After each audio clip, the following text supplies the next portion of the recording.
She was a billionaire CEO who had everything, the power, the fame, and a bank account that could buy the world.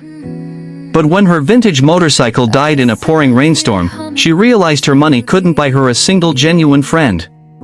She thought she was just stopping at a small-town garage for a quick fix, but she didn't know the man behind the wrench was about to expose the one thing she'd been hiding from everyone, her own crushing loneliness. The rain in Portland didn't just fall, it drummed a relentless rhythm against the tin roof of Thompson's Auto Care.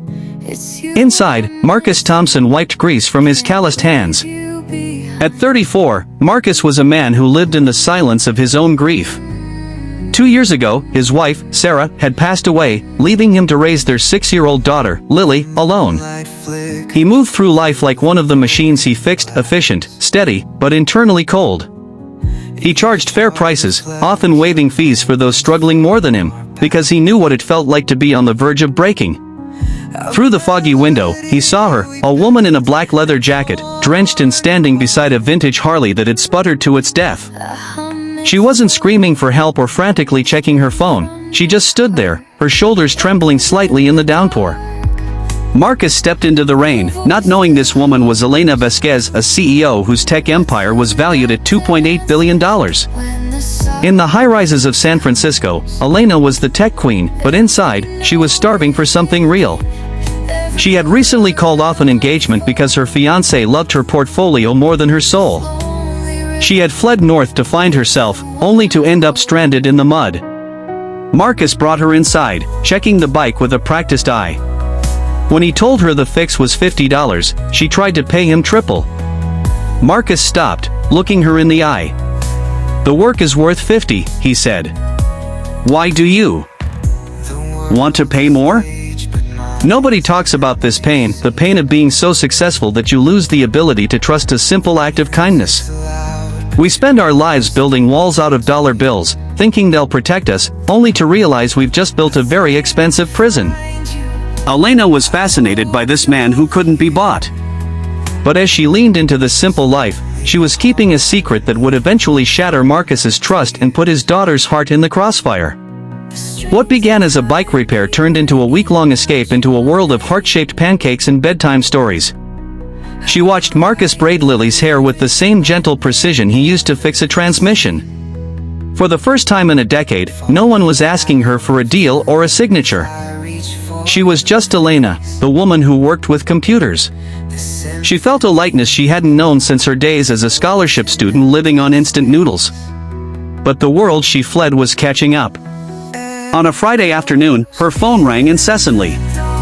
It was her assistant, frantic because the stock price was plummeting in her absence. Marcus and Lily overheard the conversation, words like board of directors and billionaire echoing in the small garage. The warmth in Marcus's eyes turned to ice. "So all of this was just a game to you?" he asked, his voice bitter. He didn't see a successful woman, he saw a liar who had used his home as a temporary vacation from her real life. He had opened his heart, and more importantly, his daughter's heart, to someone who was essentially a ghost. Elena pleaded, explaining that she hid the truth because she wanted to be loved for herself, not her net worth. But Marcus wasn't listening. He told her to go back to her empire. Nobody talks about this pain, the pain of feeling like you're finally seen, only to realize the person looking at you doesn't know who you actually are. Deception, even when born from a desire for love, always leaves a scar on the person who believed the lie.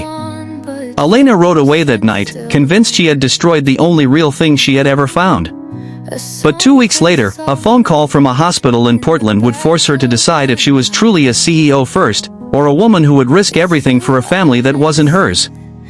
Back in her San Francisco office, the view of the bay felt like a gray haze. Elena was physically there, but her soul was still in that small backyard in Portland. Then the call came. Lily had been in a catastrophic bike accident and was in a coma. Marcus was on the verge of collapse, facing medical bills his insurance wouldn't touch. Elena didn't hesitate. She canceled the biggest merger of her career and flew back. At the hospital, she found Marcus, haggard and broken. Without a word, she authorized a $500,000 transfer for the best neurology team in the country. When Marcus tried to protest, she stopped him. "This isn't for you," she whispered. This is for Lily. And because I love you for 3 days, the billionaire CEO slept in a hard hospital chair, eating vending machine food and whispering stories to a sleeping girl. She wasn't the tech queen anymore, she was a woman fighting for a second chance at life. When Lily finally opened her eyes and whispered, "You came back," Marcus realized he had been wrong. Elena hadn't hidden her identity to mock them, she had hidden it because she was just as broken and lonely as he was. Nobody talks about this pain, the moments when your pride is stripped away and you realize that all the money in the world is useless unless there's a hand to hold in the hospital room.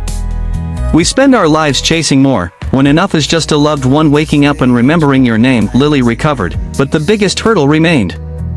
Could a woman who ran a multi-billion-dollar company ever truly fit into a world of oil-stained rags and small-town sunsets? Elena was about to make a choice that would leave her board of directors in absolute shock. Elena didn't go back to San Francisco.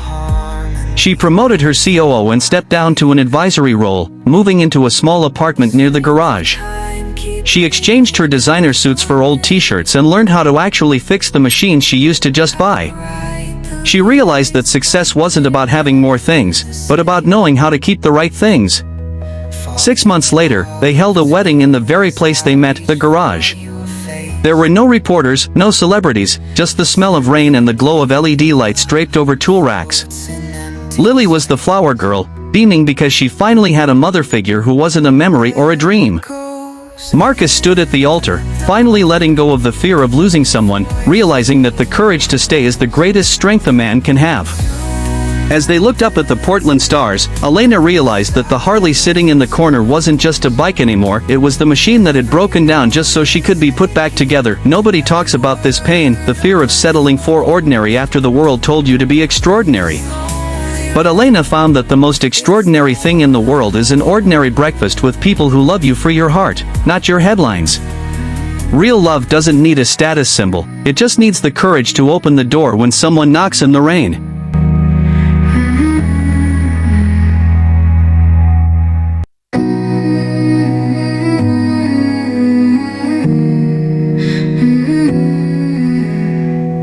I sit here humming to the empty air.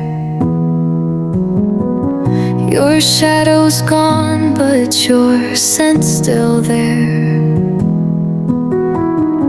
A song plays softly in the back of my mind.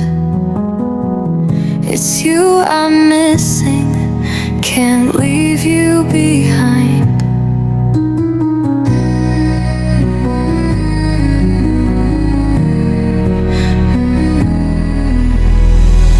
The moonlight flickers through the broken glass. Each shard reflects the moments from our past. A melody we built, now torn apart. I hum it slowly, straight from my heart. Echoes in the dark, your voice still hums, a tune that